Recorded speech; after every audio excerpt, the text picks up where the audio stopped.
अस्सलाम वालेकुम रहमतुल्लाहि वबरकातुहू। इससे पहले के लेक्चर में हम ये सेकंड लेसन की स्टडी करें। आज हम ये थर्ड क्वेश्चन को सॉल्व करेंगे। प्रैक्टिस से लेसन नंबर ज्योमेट्री का lesson number second Pythagoras theorem practice से 2.1 का third question.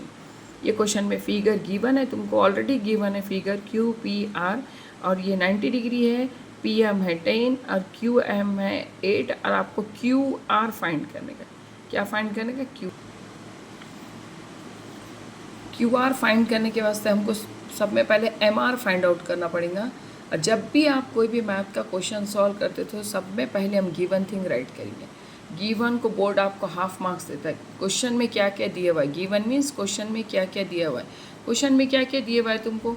Angle Q P R equal to 90 degree. ये क्यू पी आर ये 90 डिग्री क्वेश्चन में।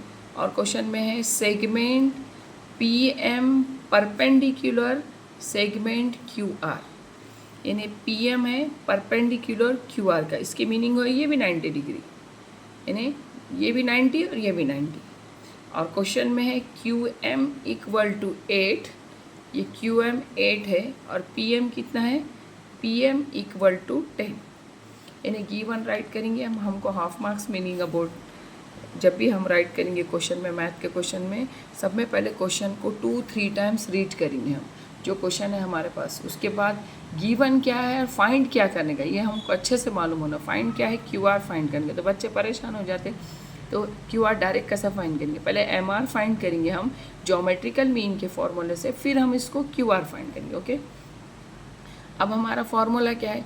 यहाँ पे देखो, हम पाइथागोरस अप्लाई कर नहीं सकते। अब ज्योमेट्री की यहाँ 90 है, सपोज़ आपको ये 90 और ये 90 बता रहा, तो हम ज्योमेट्रिकल मीन का थ्योरम ऑफ ज्योमेट्रिकल मीन पे से ये साइड को इजीली फाइंड आउट कर सकते हैं। ज्योमेट्रिकल मीन का फॉर्मूला क्या है हमारा? P M square equal to Q M into M R.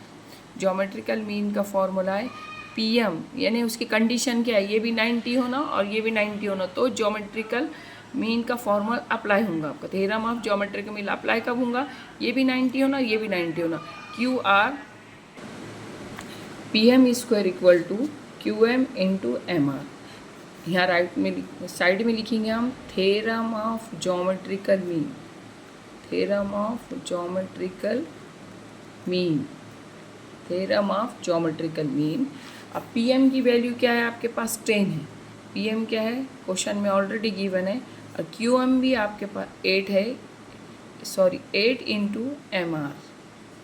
P M 8, 10 का स्क्वायर 100, 8 इंटू एम आर। हम एम आर फाइंड करेंगे, एम आर के बाद हम direct Q R find easily कर सकते हैं।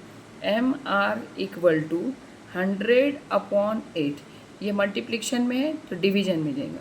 अब हम इसको डिवाइड करेंगे 100/8, 2 4 ज़ा 8, 2 5 ज़ा 10, 0, फिर 4 1 ज़ा 4, 4 1 ज़ा 4, रिमेनिंग 1 रहेगा, 4 2 ज़ा 8, पॉइंट लगा तो 4 5 ज़ा 10। यानी हम इसको डिवाइड करते हैं, एम आर की वैल्यू कितनी आ रही है? M R equal to 12.5।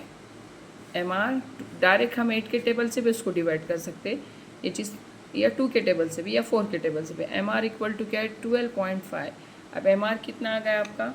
12.5, 12.5। अब ये टोटल क्यू आर है, तो क्यू एम और एम आर का एडिशन करेंगे तो हमको टोटल मिलेगा। Q R equal to Q M plus M R. Q R equal to Q M 8 है, अभी हम जस्ट फाइंड करें। एम आर है 12.5, दोनों का एडिशन करेंगे, एडिशन बहुत केयरफुली करेंगे। 12.5 और ये 8.0, कुछ नहीं मीन्स 0 लगाएंगे और addition 5 as it is, 5 as it is, और ये कितना होगा? 20। यानी आंसर क्या आ रहा है आपका? आंसर आ रहा Q R equal to 20.5। Q R कितना आ गया तुम्हारा? 20.5।